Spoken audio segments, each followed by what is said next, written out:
दिंगत शर्मा जी। राधे राधे। महाराज जी, आत्मा का स्वरूप क्या है? क्या आत्मा स्वतंत्र है ईश्वर का स्वरूप और ईश्वर स्वतंत्र है? हाँ, आत्मा परम स्वतंत्र है। आत्मा एक है, बहुत रूपों में वो भास रही है। जैसे 1 करोड़ घड़े रख दिए जाएं और उसमें सूर्य का प्रतिबिंब पड़े तो सूर्य 1 करोड़ नहीं हो गए, सूर्य एक ही है। घड़ों के हिसाब से वो छोटा बड़ा उसमें भास रहा है। ऐसे ही आत्म तत्व एक है, ये सब घड़े हैं जड़ चैतन्य। एको ब्रह्म द्वितीयो नास्ति। आत्म तत्व एक है, अनेकता की भासता जो है, इसी अनेकता को जो है मिटा दे, वही महात्मा है, वही विद्वान है, वही ज्ञानी है। जो ये मिथ्या भ्रम हो गया नानात्व में, ये नानात्व का भ्रम मिट जाए तो अनुभव हो जाए कि आत्मा एक है। एको ब्रह्म द्वितीयो नास्ति। दूसरा क्या इसमें प्रश्न है? आत्मा स्वतंत्र है क्या? हाँ, परम स्वतंत्र, परम स्वतंत्र। ईश्वर वही ईश्वर है, वही आत्मा है। जो आत्मा और परमात्मा में भेद मानता है वह अज्ञानी है, वो अज्ञानी है।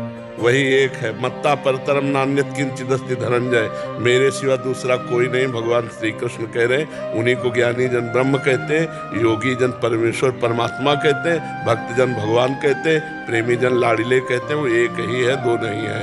एक होते हुए एको हम बहुत श्यामा, मैं एक बहुत रूपों में हो जाऊं, वही खेल रहा है, दूसरा नहीं है। वो परम स्वतंत्र है, उसको कोई शासन में, सब उसके शासन में है, उसको सब उसके शासन में है। सब क्या है? माया। माया क्या है? भ्रम। वो अपने आप में अपना शासन करता है, अपने आप में अपने आप से खेलता है और अपने आप से अपने आप का विनाश कर लेता है। समझ रहे? बहुत विचित्र खेल है। इसको जो जान गया, कोई आश्चर्य इसमें सुनता है, कोई आश्चर्य में देखता है, कोई आश्चर्य में अनुभव करता है। अनुभव कर लिया तो मुक्त हो गया, अनुभव नहीं किया तो खूब ज्ञान बोल लो और खूब ज्ञान सुन लो और पचड़े में फंसे रहोगे माया के ही। ये बड़ा विचित्र खेल है माया का। ऐसा हो सकता है कि आत्मा का ज्ञान है पर बोध नहीं है, हो सकता है भक्ति का प्रवचन हो रहा है लेकिन भगवान से प्रेम नहीं है, ये आंतरिक बात है। हो सकता है तुम प्रवचन न कर पाते हो लेकिन तुम्हें आत्मबोध हो, तुम्हें आत्म प्रेम हो। ये मतलब ये ऐसी अकथ कहानी है कि समझने में भी नहीं आती। भगवान गुरुदेव जिसको अनुभव करा दे वही सब। नायमात्मा प्रवचने न लभ्या न मेधया न बहुना श्रुते न प्रवचन से और न बहुत बुद्धि से और न बहुत सुनने से। इसे गुरुदेव कृपा कर दे तो मोक्ष मूलम, गुरु कृपा, शुद्ध ज्ञान हो जाए, जड़ चेतन की ग्रंथि का जो भ्रम बैठ गया है ये नष्ट हो जाए। महाराज जी, सत्य और असत्य क्या है? शांति का असली स्रोत क्या है? हाँ, पहली बात तो सत्य और असत्य, इसका निर्णय विवेक करता है। ब्रह्म सत्यम और जगत मिथ्या, पूरा टोटल उमा काहू में अनुभव अपना।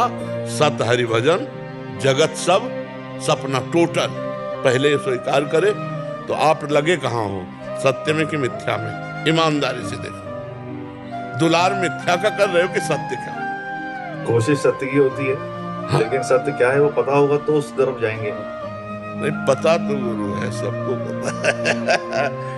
देखो, भगवान इतना ज्ञान तो सबको दे। अगर कोई मर गया हो पड़ोस में और रो रहा हो और आपसे कहा जाए थोड़ी देर समझा दो, तो आप समझाने की सामर्थ्य रखते हैं कि ये देखो भाई, ये मृत्यु लोक है, यहाँ सबको मरना पड़ेगा, सबको जाना पड़ेगा, यहाँ कुछ सत्य नहीं है। और जब मुर्दा लेके चलते हैं तो ग्रामीण भी बोलते हैं राम नाम सत्य का परिचय सबको पता, राम नाम सत्य है। बोलते हैं ना कि सत्य क्या है?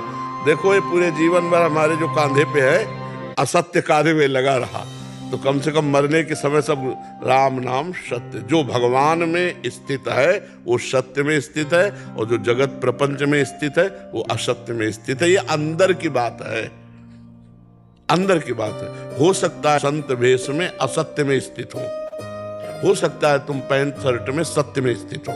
इसका भेद नहीं जाना जा सकता, इसे तो केवल गुरु भगवान जानते और भगवान जानते हैं। समझ रहे हो? सत्य और असत्य का निर्णय विवेक से होता है, और विवेक जब जागृत होगा वो सत्संग से होगा। बिन सत्संग विवेक न होई और राम कृपा बिन सुलभ न सोई। तो विवेक इतना प्रवीण होता है कि तत्काल सत्य का अनुभव और असत्य का त्याग कराता है। तो सत्य का कभी अभाव नहीं है, कहीं भी अभाव नहीं है, और असत्य की कहीं सत्ता नहीं है। ना सत्य विद्यते भाव, ना भाव विद्यते सत्ता।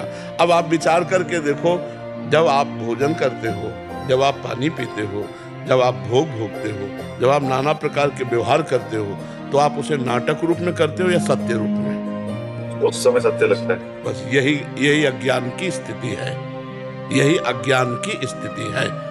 और ज्ञानी वही है, वो ऐसे ही व्यवहार करेगा। लेकिन जैसे रोल में, स्वांग में वो 4 घंटे के लिए राजा रानी बने, पीछे पैसा लिए, न रानी से मतलब न राजा से मतलब, समझ रहे ना? वैसे ही यहाँ हमारा व्यवहार है, पति पुत्र परिवार नाता सब ऐसे।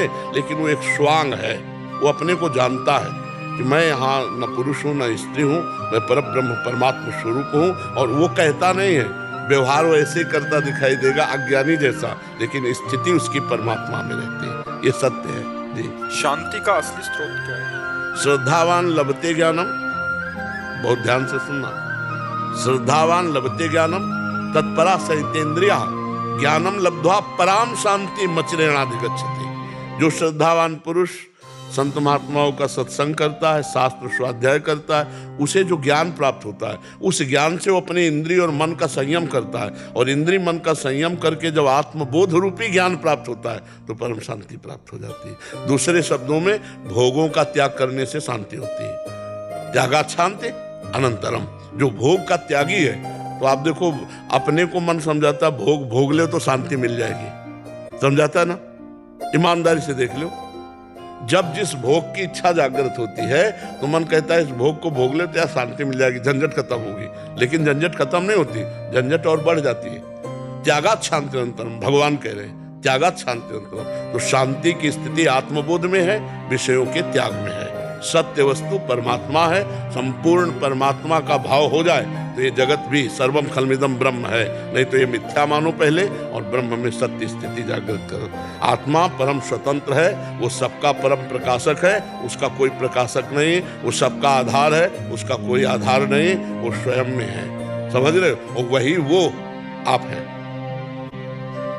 बस इतनी बात समझ जाए तो जीवन मुक्त हो गया। वो क्या बहुत है कठिन, कहना सरल है, कात कठिन, समझत कठिन और साधन कठिन, विवेक बहुत कठिन मार्ग है। ऐसे कह देना बहुत, शरीर में पीड़ा हो फिर मैं ब्रह्म हूं।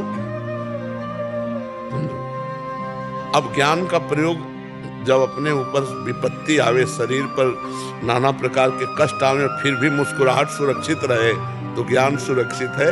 नहीं तो चाहे जितना कि मैं शरीर नहीं हूं और आपको रिपोर्ट दी जाए कि कैंसर आखिरी स्टेज पे है, फिर आपकी फोटो खींची जाए सारा ज्ञान एक कोने में बह जाएगा, नहीं बह जाएगा?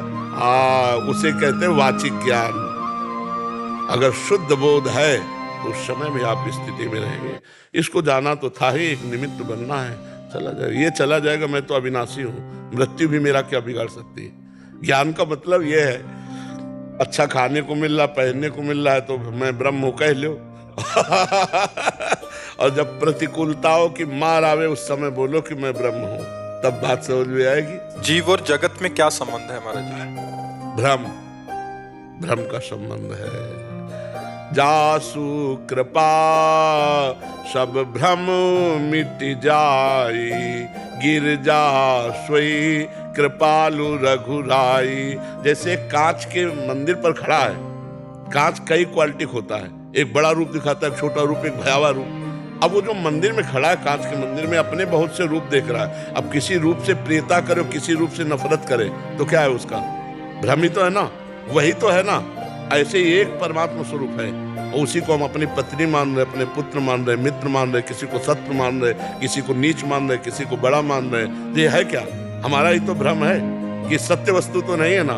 सत्य वस्तु जब जान जाओगे तो विद्या विनय संपन्ने ब्राह्मणे गविहस्तनी सुनी चौ सुपाके चा पंडिता समदर्शिना, सब में एक है, वही मैं एक हूँ, खत्म खेल भ्रम। ये जो जीव जगत का संबंध है ये भ्रम से हुआ है।